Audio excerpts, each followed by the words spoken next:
Good garbage is a garbage that can turn into a resource. Hello. Welcome to the Good Garbage Podcast. My name is Ved Krishna. My primary reason for existence has been to find ways to leave our wonderful planet cleaner. We will be speaking with material innovators, creators, and propagators to learn from them how we can build for scale and towards a regenerative future. Their stories will help us answer the big question, what is good garbage? We began our journey towards compostable packaging solutions around 2015 and found early on that there was a company in Israel called TIPA that was also exploring a similar direction. We got in touch and I met Daphna, the CEO, and her team in Israel back in 2018. TIPA had already begun using some of our papers in promoting their solutions in Europe, which I had accidentally seen in one of the exhibitions.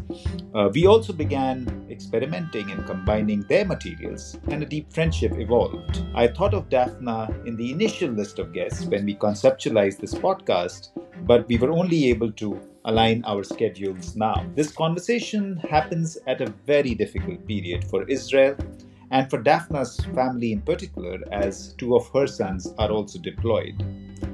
TIPA has been at the forefront of change and has stuck to its values around home compostability in spite of the challenges they have faced. They continue to gain traction and scale. This is a story of passion, grit, and deep belief in a mission. I am sure you will appreciate the insights Daphna brings, and let us continue to pray for peace in the region. Hello. Today I have Daphna Nissenbaum, my friend, inspiration, somebody I've looked up to for a long time. And Daphna, you may not know this or you may not remember this, but when I started this podcast a couple of years back, when I started thinking about it, TIPA was one of the top 3 people I wanted to actually talk to. But it's taken us some time to get you on here. We're super excited to have you here, and especially considering the situation that Israel is in today. Thank you for taking the time and joining us. Shalom. Shalom, and thank you, Ved, for the opportunity. We know each other for years. It's been a pleasure working with you, and I'm glad we got to this point that we actually recording our conversation. Yeah, super. And of course, it's always nice to have somebody you know for a while because, we've had a few conversations in the past. But what we have not talked about, and I'm going to start there, is your growing up. Tell us more about, where you grew up and what your influences were that you think today drive your career. It could have been family, it could have been the situation, were the things that you can think about from your childhood as you were growing up, especially in terms of packaging. Are there incidents that come to your mind? I have background that is not connected to packaging, so I can't say that packaging was something I dealt with all my life. But, I grew up as an Israeli child in a country that was relatively young country, still is, going through times that sometimes difficult times through and stuff like that, which actually gets us people, the Israeli people, to understand that we have to take care of ourselves. Plus, joining the army at the age of 18, both men and women in Israel have to serve in the army. And I was recruited to an elite unit that deals with software and then I joined the Navy. So actually, I served the army for more than 6 years, and that was a very important part in my career and in my life. So I grew up understanding that we have to shape our lives here and make sure that we have that we do the right things, both on managing our lives and the country, and plus learning that there's no. You have to find out a way to get the yes. You have to, sometimes there are walls that you have to pass, and there are walls, but you have to find a way to pass. And as young people take great responsibility on things that we do, I had to do the same. So I think the army and growing up here actually shaped who I am in a great manner. Of course, my family influenced me. My father and my mother, both immigrants from the Holocaust and from Lebanon. So also that their life stories, and we lived very nicely. And since I had children, I understood that we have to take care of the whole world as well, not just where we live. And during my whole career, I was looking to do something that is significant in life, and I did. I did both. I was a software engineer. I served in the army as a software engineer in the software industry for several years, and then decided to do something else with my career. So I actually managed a research center on capital markets, risk management in capital markets in the biggest private university here in Israel. And then I decided to do something by myself. That was the time I wanted to do I'm something. going to stop you here because I want a whole Okay, section on how you started TIPA. okay, But that's okay, okay. wonderful, like you saying that children, you're so right, children influence so much.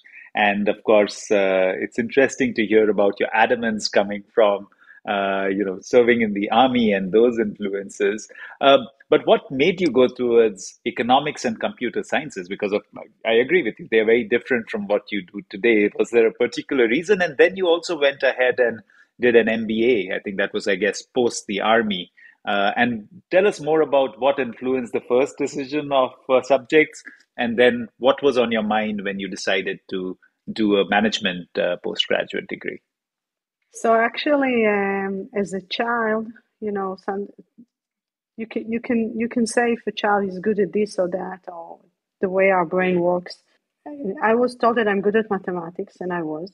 The teachers and others recommended to my parents to send me study computer science. So I did because I was told to do that, and I was fine. And then the army actually recruited me to do computer science at the army as well. So that's my career in computer science. And then it was very interesting for me to learn economics. So I did my BA during serving the army, during my service. So there was my BA, computer science and economics. And then I worked for several years and then decided to go and study MBA because I wanted to be smarter. I don't know why. It was just interesting for me to learn more about business development and stuff like that. Actually, it opens your eyes. It was very interesting learning the MBA that I did. And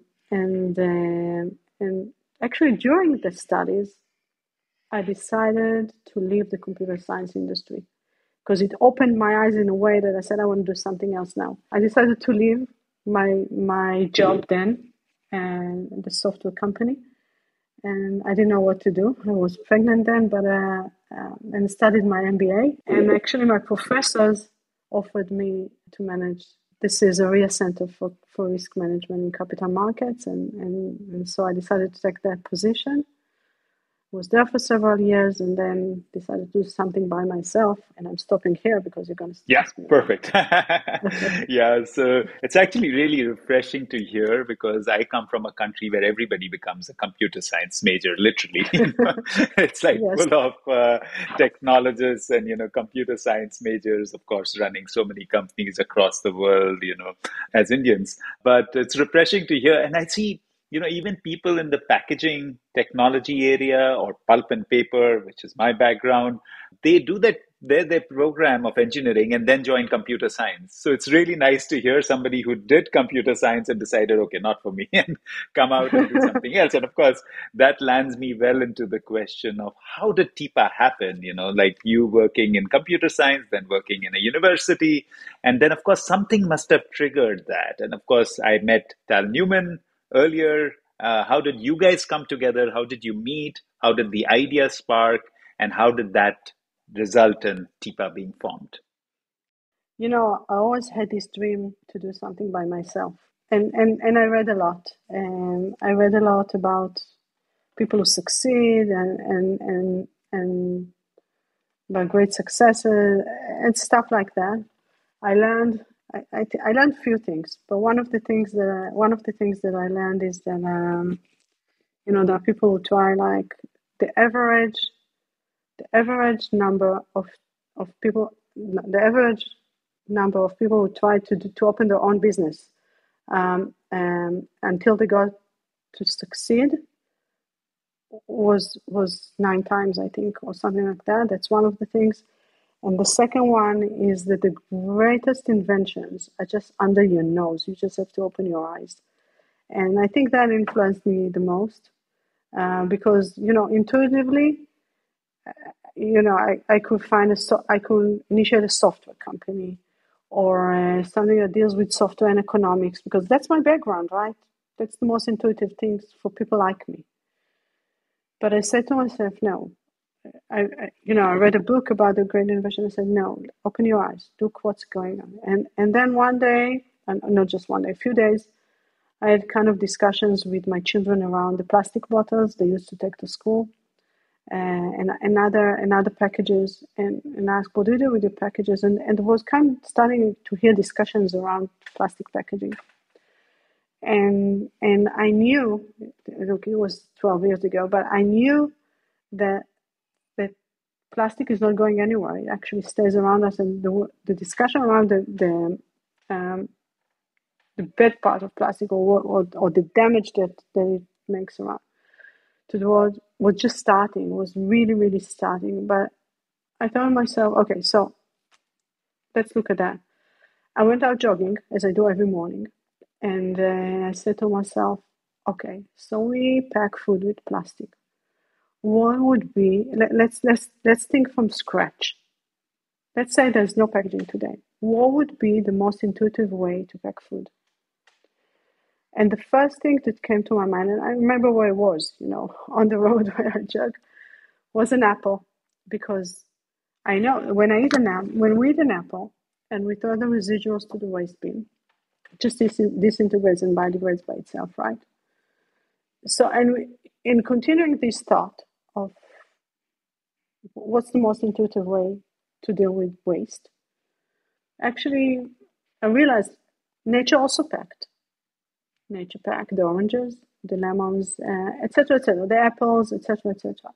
And nature works with compostable packaging because once we peel the fruit, so the peel goes into the organic waste stream and disintegrates and becomes compost, fertilizer, right? Naturally. And there was the inspiration. The inspiration was nature. So let's emulate nature.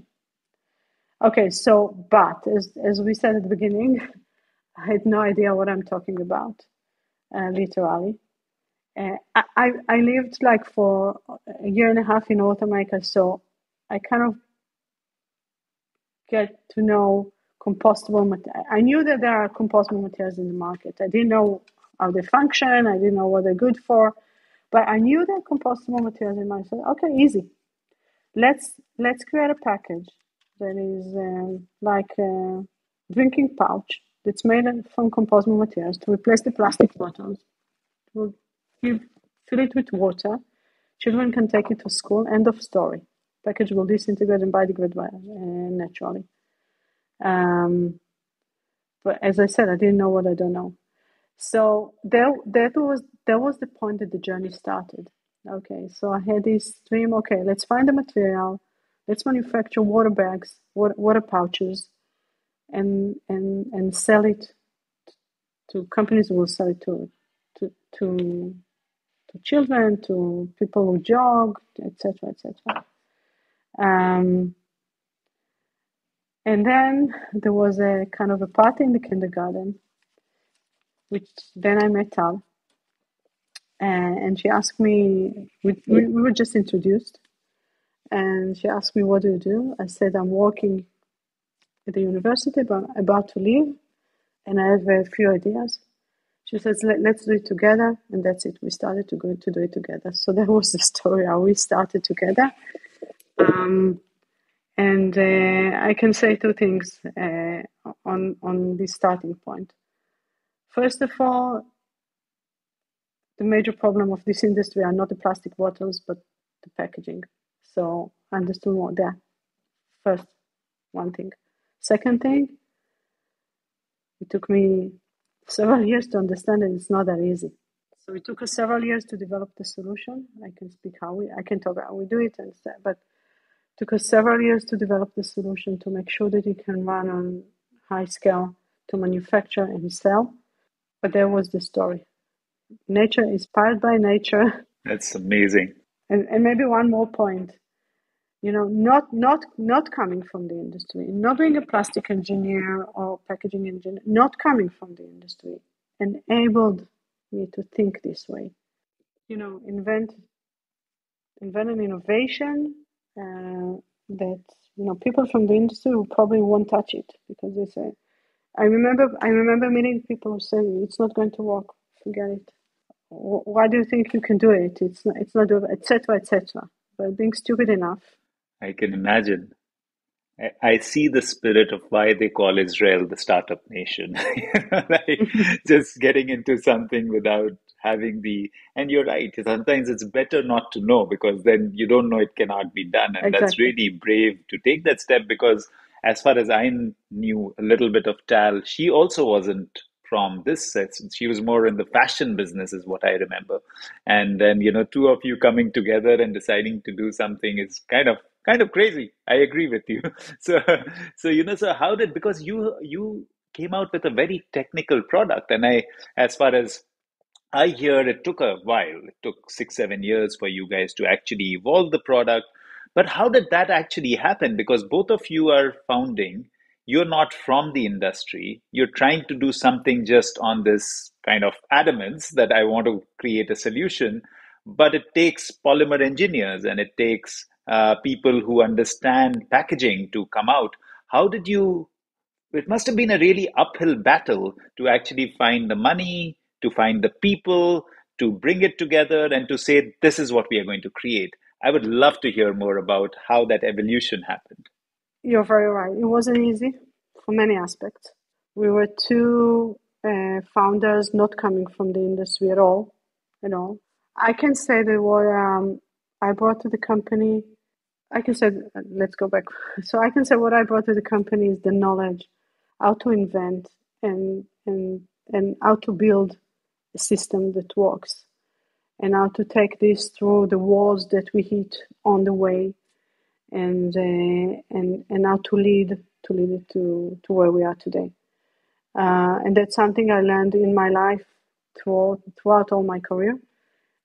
Tools to deal and tools to solve tools to deal with and solve problems. Definitely from the very first step, we recruited people who have the knowledge that we didn't have, and that's part of being a leader and manager, to understand that you can't have it all. I mean, you cannot.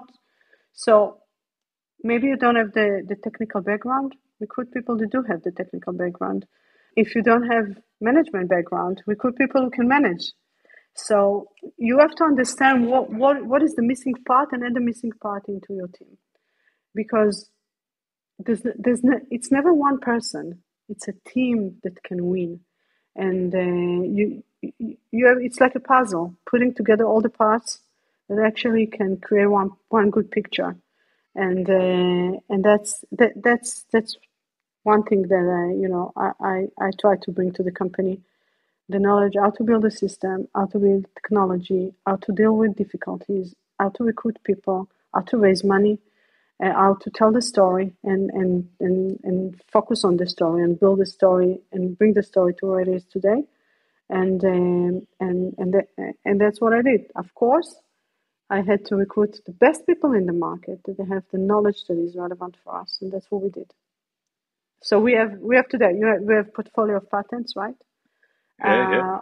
We have that protects us and very strong patents. We have innovative products that run successfully on high scale machines in Australia and in Europe and in North America. Yeah. We have products that are sold all over the world. We continue to innovate new products and launch new technology in the market year over year. Just understanding what you need in order to succeed. That's a key a key point in building a business. No, and I still remain totally impressed and actually awestruck in many ways because coming out with an idea which is totally different from what you know is it's actually really really difficult and amazing. One thing I want to pick your again just staying with the background is that ultimately I presume you would have invested a lot of your money, maybe Tal brought in some, but you're stepping into an unknown territory just with this dream. So and I'm sure many listeners who are, because many of our listeners are founders and people who are starting up in this business, would be very inspiring to hear that how this gut feel that I want to do something in this domain without any knowledge. It's easy for you to say, like the way you said it very calmly, like, yeah, you have to find the missing pieces, but, finding the right person without knowing that much about packaging. And more than that, I would say if you can dwell a little more on finding the money to be able to bring it together and to convince somebody that, okay, we don't really know the business, but we are going to do this. And how did that first money come about? Okay, after that, you proved something and it's probably a little better because you have a full team there.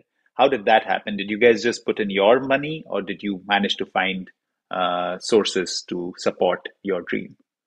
At the yeah, good questions, of course. At the beginning, we invested a small amount of money. It brought us to a certain level of concept, to develop a concept. And then we raised the first money from people, from friends and family, actually. The story of building a startup, and maybe not only in the first stages, but definitely in the first stages, you invest in people. You invest in people that you believe that can actually fulfill their promises, objectives, etc. People who can, who can walk in a way that you think that will bring, will actually make things happen. It's getting people's confidence in you. So that's why in the first stages, friends and family obviously know you for a while, and you know how driven you are, and you know your They know your capabilities, so they're willing to put money on it. And that's for me. That I don't know if all companies start like that, but that's the way we started. I also have to say that my husband comes from this industry, so it was kind of connections that open doors. Eventually, we had to convince, but it just opens doors. I'm very proud to say that people believed in us, invested in us. The first investors, I think the majority of them invested 2 or 3 times during the way. Personal investors, and then even funds invested in us several times because we have a good cause, that's clear. We have a good team. They saw we have a good team. It's not easy. It's very difficult, but we were all driven to achieve what we needed to achieve and still need to achieve. We're not there yet, and I think that's actually builds trust with investors that are willing to go with you in this journey. It's a journey for everyone, for the investors as well. They have to believe in you, and it's taking risk in every startup to invest. I think the key thing is you have to say things and follow that and demonstrate to your investors that you stand behind what you say, and you actually get at least part of the objectives or the goals that you set to yourself as a person, as a company. And that those are steps to build trust. That's so beautiful. Yeah, that's so beautiful, Daphna. Taking that forward, so how did you find your first technical recruit? So you are both passionate, driven, uh, at least business oriented, but you need technology and you need to focus on that.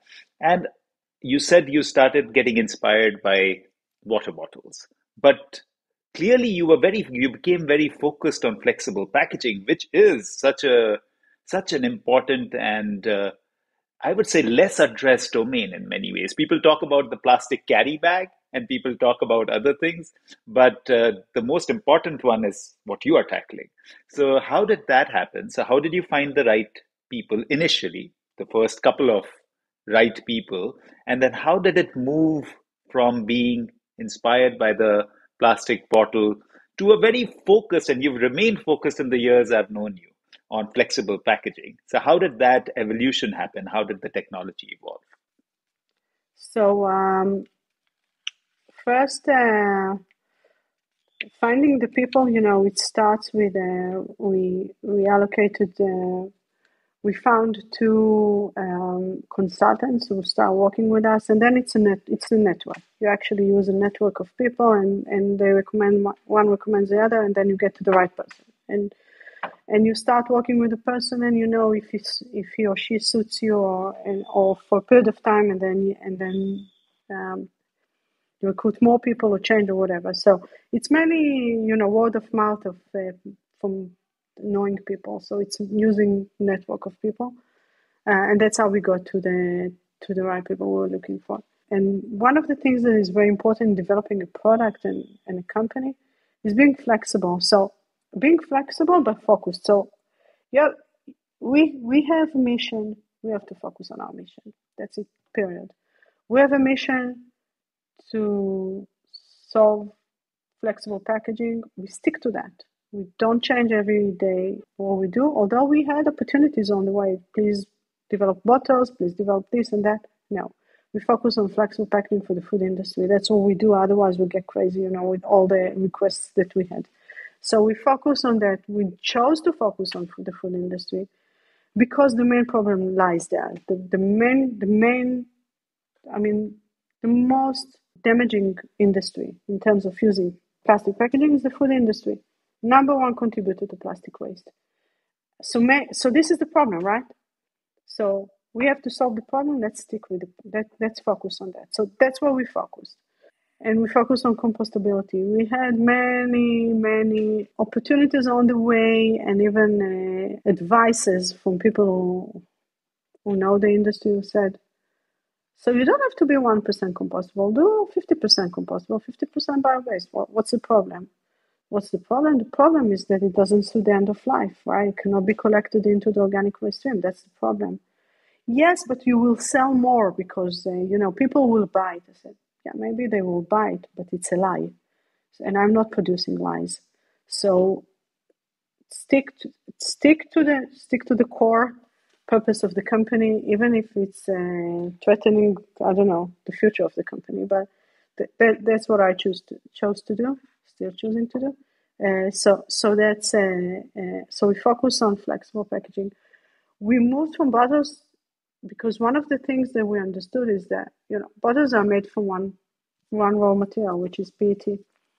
And if there's one product that can really be recycled, it's probably water bottles. So we understood that really fast and said, okay, so the target is not just replacing bottles, it's actually replacing all the flexible packaging that is out there that cannot be recycled, or the recycling rates are so poor that obviously we need a solution there. It's 4% or something like that. So that was the transmission from here to there.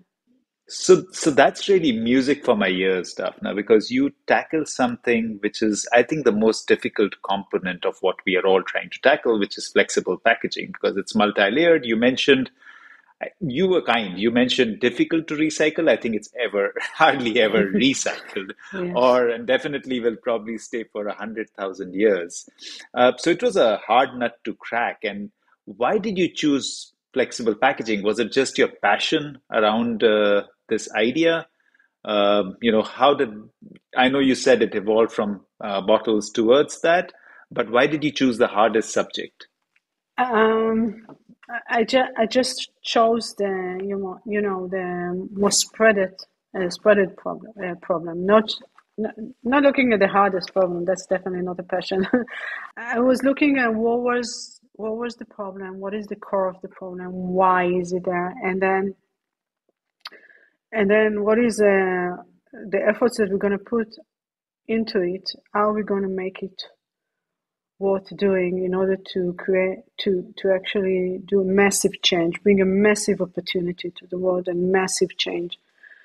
And although the flexible packaging is a big industry, and then you can look at different segments within this industry, and we're still looking for solutions to cover the whole needs in this industry. Yet we wanted to tackle the most important thing when we talk about packaging, and there was our focus. So even if we look at nature, it's more flexible packaging than right. It's not really flexible, but so it's that's where we focused on a major problem. And if we already investing all those efforts, we want to solve a huge problem, bring a new opportunity to the world to pack food in a different way. And obviously, if we wanted to choose maybe an easier path, maybe we could. But we decided to focus on the main problem of this flexible packaging industry. The Good Garbage podcast has been brought to you by Pakka. Pakka has been creating solutions in the food packaging, carry, and service space. Pakka utilizes sugarcane residue and upcycles it into amazing products. Their latest offering is a compostable, flexible packaging solution for the chocolate and confectionery industry. The products are available in the Indian subcontinent and in North America now. Pakka is also building an end-to-end solutions for customers in the food service and delivery space. For any query, do email at connect@pakka.com, and Pakka is PAKKA. Now, back to the show. Taking it further in terms of substrates, when we met initially, I remember this was 5-6 years back, you were mostly using a petroleum derivative, but you've moved from there and you've moved towards what your website says is about 80% bio-based. Now, that's a huge shift. So I know that the first part was to crack the application. And then you've also gone and tried to crack the raw material. So tell us about that journey, like first starting with the petroleum-based raw material and then moving slowly to a bio-based. And I'm sure with your heart at the right place, that basically happened for reasons of also making sure that the raw material base is renewable. But how did that transpire and how difficult was that journey? So actually, I think it's a transmission. I know it's a transmission that the whole industry, all the compostable materials industry is going through. For us, the main thing was to solve the end of life problem. So the main problem with packages, with plastic packaging, is not even the carbon footprint. That's not the main problem. It's not the resource. The main problem is the end of life, because once we use the plastic package, it will stay here, for hundreds of years around us. If it's in landfill, if it's in the ocean or any other places that we don't want to see plastic waste there anyway. But that's the main problem, the end of life. So the first thing is to tackle this problem, to solve this huge problem of the end of life of the package. What happens to the package right after we used it? We want to see it disappearing, vanishing. It won't happen. And the opposite. Today it will last forever. In order to solve that, and that's the first criteria, solve the end of life challenge. Is the solution for that is only using compostable materials and making sure that the package that we use is 100% compostable, which means it can go into the organic waste stream. That's the first thing, and we can't give up on that. So you're right. We cracked that to make sure that we have a solution is 100% compostable, and that's what we did. Doesn't matter what materials we used. We sourced raw materials from the market, and we sourced the materials that were in the market that time. I'm glad to say that the industry evolves and develops, and we have more suppliers today and more offering today of different types of raw materials and different types of products. And even and the raw materials providers that we work with, we keep looking for more bio-based content in the raw material. certain properties that bio-based materials are good at. There was the shift that was done, of course, with us, with our suppliers, to more and more bio-based raw materials. It's not totally depends on us. It depends also on the raw materials manufacturers, or mainly on the raw materials manufacturers. But definitely, we reflected to the companies that we work with on what is the market need and what is the market looking at. I just want to emphasize one point. If a raw material is bio-based, but it's still conventional plastic, we didn't solve the problem. First of all, it has to be compostable. And then maybe a better position is bio-based. For some companies, it's not a better position. It's fine for different reasons. But the main goal is to be compostable. Because this is the solution to solve, as I said, the lasting forever plastic waste. Absolutely. And do you tend to focus on ensuring home compostability, or are you okay with industrial compostability at this stage in your products? We focused on home compostable solutions. We have both, but we focused on providing home compostable solutions both in films and laminates and multi-layers, etc., because we want to have the ability to ensure that the package can be composted in several ways or several mechanisms. It's the same mechanism, but just a bit different conditions. But definitely, home compostability reduces the reliance on the collection system, on governments, right? Governments, and countries don't provide food waste collection to compost, or do not provide a collection to compost system in general. Then there's a way to compost the package in your backyard, in your neighborhood composter, etc. So there are several ways and places to discard a package.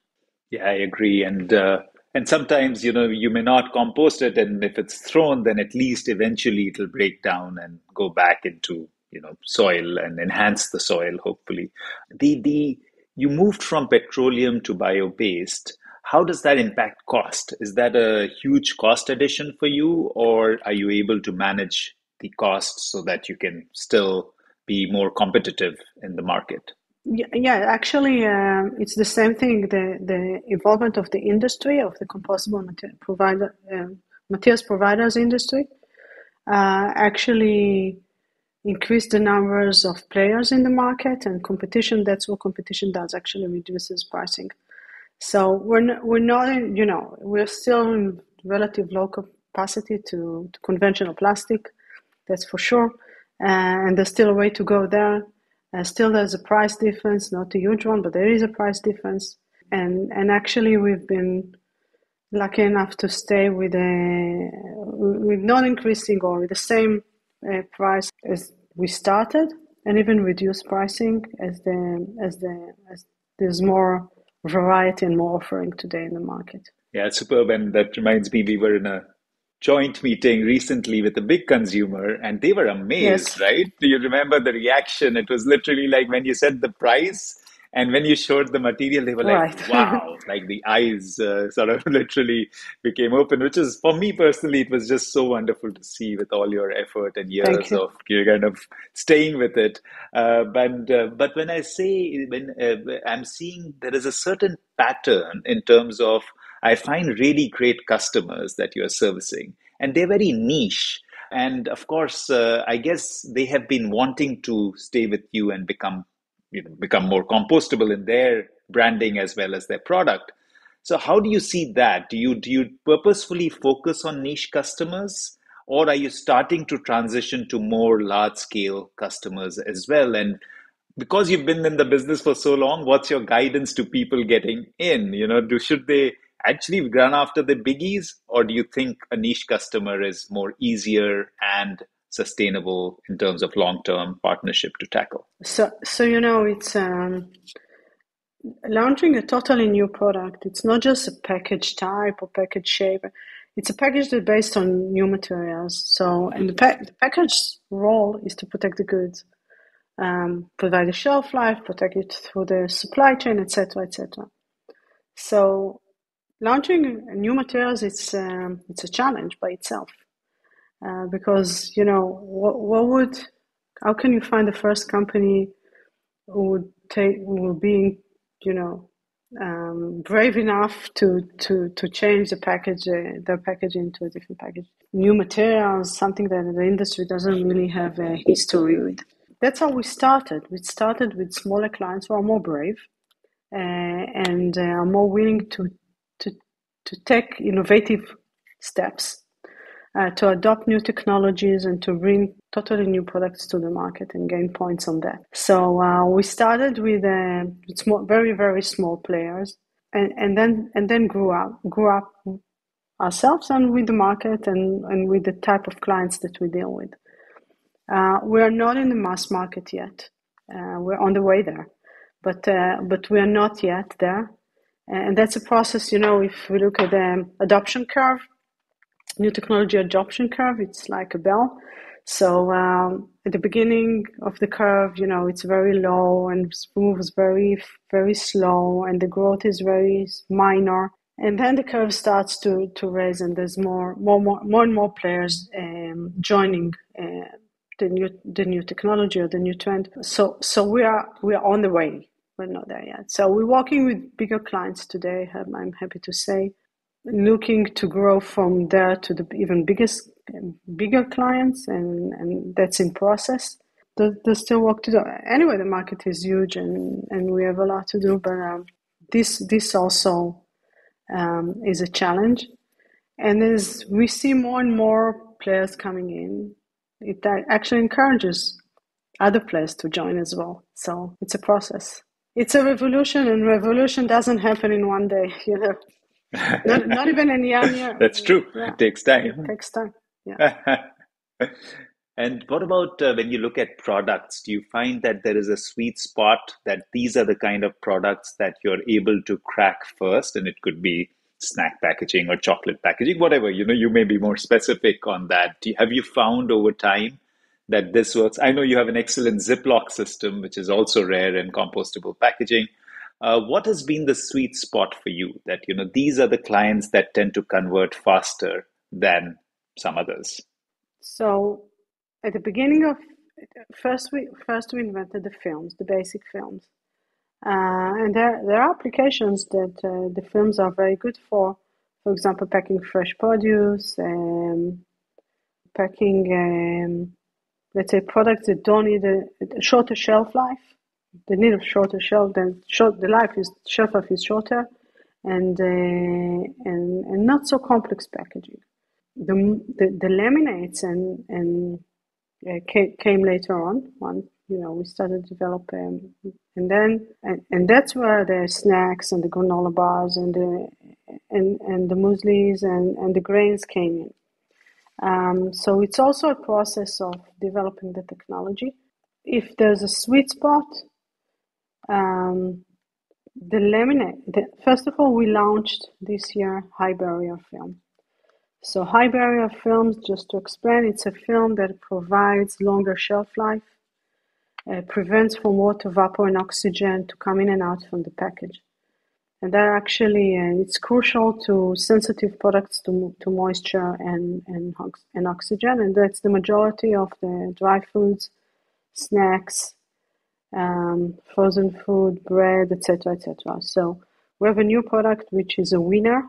It's a high barrier film, very, emulates almost totally the conventional plastic, which that's the holy grail of the industry. And we actually launched that film this year with a big demand and big promise for us. And that actually also enables us to provide perfect laminates solution, thin solution based on our latest technology. And that's a sweet spot to the whole industry.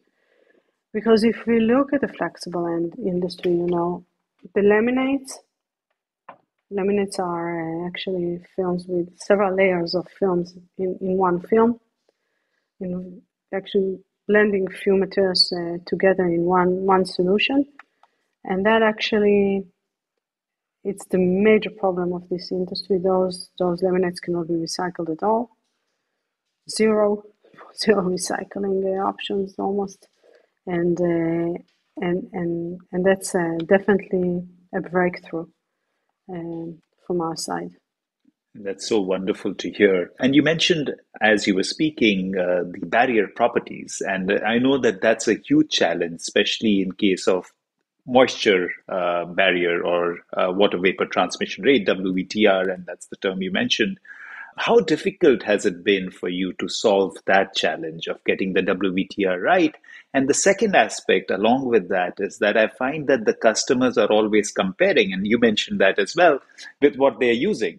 Now, whether they need it or not is again questionable, right? They may not need a under one WVTR, but that's been the holy grail, using your words. It's been the holy grail. So they say that, oh, till you're not under one WVTR, don't talk to us.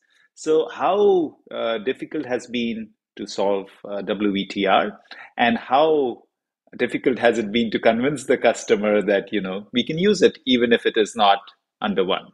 How has that worked out for you? It took us a long time, relatively, to develop the high barrier film. It's a unique technology, and it's a strong IP behind it, and to manufacture it and launch it in high scale, that's what we did over last year. So it's taken a while, but I'm very proud of this product, and can really enables us to provide this full solution to the packaging industry. So that's an important step to us and to the industry. And in terms of our clients, what we usually do is we usually run shelf life tests with our laminates or any other product as well, and to demonstrate that they don't have to give up on shelf life, or usually we can provide the same shelf life as conventional plastic. We can provide a very low barrier these days in laminate structure that can actually meet the conventional plastic targets as well. So sometimes the customers need to give up a bit, and they do it gladly because they gain a huge advantage on the front of sustainability. And sometimes they don't need to give up at all because it's the same solution. That's wonderful, and I'm so glad that you're being able to solve it, apple to apple. And I'm sure in coming times you might even be able to match costing, which is obviously a challenge. And I know that you are also very aware, and you work a lot on the legislation side. One, how does that help in our cause? And the second part is that it's tough for smaller companies, relatively smaller companies like ours, to be able to really influence. So, how do you go about those two aspects? We are a small company. We cannot really influence legislation. We can be part of a group that influences legislation, and we can contribute, our knowledge and our appearance in the market and our marketing efforts to the global efforts of the industry. So it is very important to work tightly with the industry if we want to change, to move a needle. And we did so in several cases. Legislation does a lot to do there. We cannot do it by ourselves. What we can do, we can provide the technology. We can demonstrate the technology and make sure that as many brands as we can use the technology and actually shows that there is alternative, and we need to push this alternative forward. And once there's more and more appearance of the technology in the market, then it starts to be legit by governments as well, lawmakers. We do work with in several territories with legislators, with bodies that influence the governments. There's a lobbying changing in general in packaging industry in Europe, and other places. Each place works differently. In Australia works differently, and North America works differently. So we do what we can. We don't have tons of money to invest in it, but we do what we can. And I always say it's like David and Goliath. You have to do the right thing and shoot the right stone in order to win the battle. This is also part of the process of what we do day by day. For example, like this interview, right? Like this podcast. That's what I do day in, day out, to spread the idea, to say, hey, there is a solution. Maybe some people want to hide it because they want to continue to do what they do. But we have to understand that there's alternative. Not just ours. There are alternatives, compostable alternatives in the market. And if we as consumers and as brands will push to use different materials, maybe we can change the future of this industry. And David and Goliath is such a good example because you are facing a huge plastics lobby which talks about recycling. Of course, we know the reality of that, but there is that idea that is being pushed that we will recycle more and more, and I'm sure that's a huge challenge. Now, when it comes to manufacturing practices, how are you enabling that to scale? And what is the plan there? I know that you are growing in US. You've got a solid team here. I know you've been in EU for a while. I know you've gone towards Australia, and that will require you to sort of really bring in the forces in terms of manufacturing. How have you scaled that, and how are you looking at these markets so that you can push forward? If you go back to the beginning of this discussion, it's maybe one of the benefits that I brought from my previous background. I want to develop a technology that can be shared easily, widely, globally. There's in the software industry there's a phrase that says viral growth. So I wanted to see viral growth here. Now, obviously, it's not software; it's a tangible product. But in order to be able to spread the idea and manufacture it globally, decided to take this model from the industry I'm coming from, which is a fabless model. So from day one, the R&D team, made sure that we can run smoothly, easily, equally to conventional plastic on conventional plastic machinery throughout all the supply chain, from manufacturing the films to manufacturing the packaging to packing the food, etc., etc. So that's one thing. The second thing is that we manufacture everything on the same machinery as conventional plastic, and that actually opens, the whole industry in front of us. So we can manufacture our films and our packages everywhere.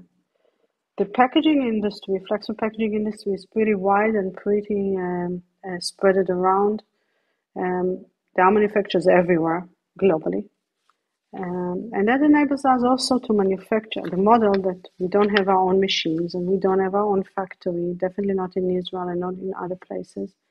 Actually means that we can manufacture today in Europe, tomorrow in Australia, and the other day in North America. We just have to find the right partner to run the trials to make sure that the products are repeatable and stable, and we're good to go. So that's the model. The model is we are fabless. We run on conventional plastic machinery, which means the whole plastic manufacturing industry is open for us. So there's no scale problems here, or scale limits. We can manufacture in each territory which we want to start working with, and we need to have the knowledge. We need to have to bring the materials, and we can enable any conventional plastic manufacturer. We offer, or we bring the opportunity for every conventional plastic manufacturer to manufacture our products, and that helps us grow. So what about compounding, Daphna? Because that seems to be the, like, again, though that's what you have developed over time. And I guess that's something you might want to remain, more close and with partners that are more long term? How do you look at that and expanding that? So we do that in several ways, but eventually what we do, we provide our materials to the foam extruders. So it remains with us, the formulas. So we do it in one source, in two sources, etc., etc. We provide A, B, and C materials, and for our manufacturers, and that's how it's manufactured, the films. In terms of scale, if you were to imagine the future for TIPA and for the materials as you're partnering, maybe we take a timeline of 5 years, or maybe 10 if you want to take 10. How do you see? We both know the size of the challenge that we are trying to tackle is huge. So in terms of that, what would be your dream?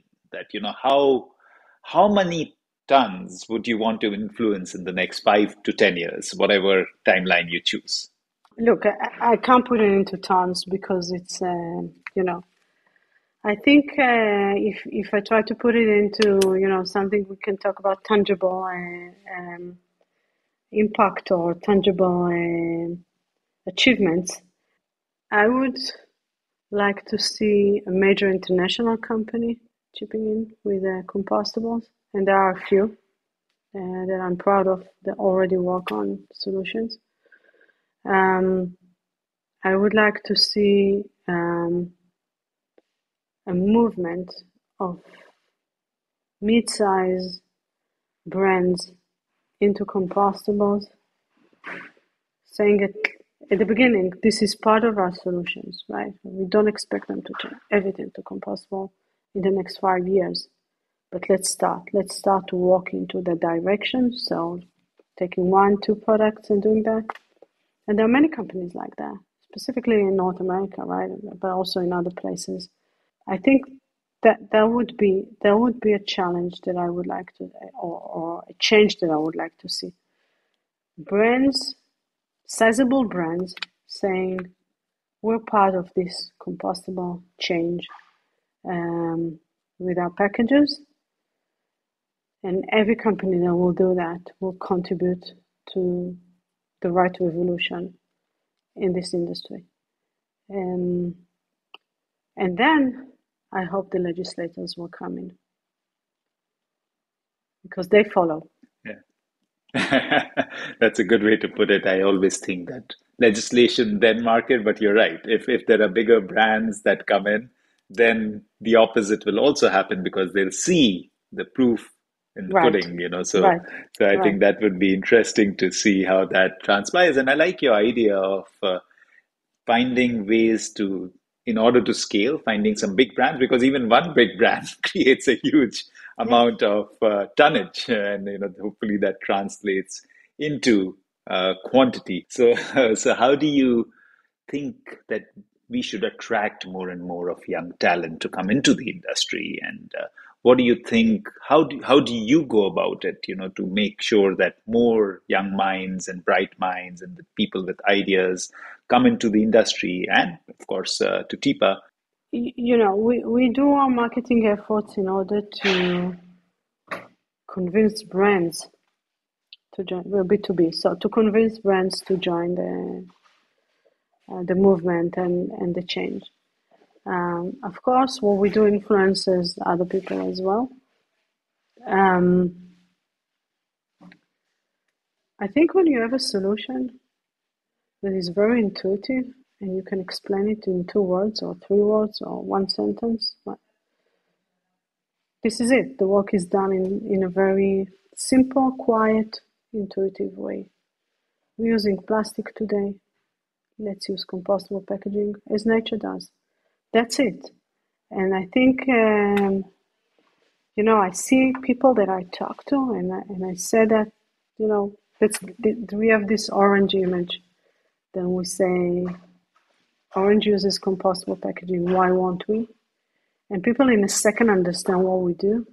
And I think that's so powerful that actually that encourage people to follow the idea and to follow us. And they want to do something else. They want to use a different solution. So, I cannot give advices on how to encourage people. I just think that if you have the right thing in hand, you don't need too much, or you don't need too much efforts to just convince people this is the right thing. It's a lot of education, but if it's intuitive and the education is done anyway, so it's like a click. That's it. Superb. And as much as I would like to keep continuing this conversation, what is good garbage to you? What does it signify for you? Good garbage is a garbage that can turn into a resource. Yeah, beautifully put. I think simple and clear. That's what you are. So thank you so much, Daphna. Toda Thank you, Rabba, Ved. for this Goodbye. time. I think each time I've met you, I've always walked away thinking what an authentic, brave, focused, and inspiring person you are. So thank you for being all Thank you those so things, much. and thank you for the work that you do. Thank you for being on the show.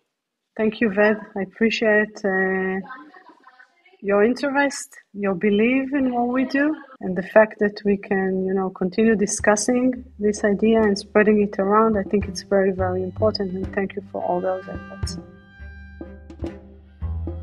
Thank you for listening to the Good Garbage podcast. Follow us on social media to never miss an episode. Links are in the description below. I'm your host, Ved Krishna. See you next time.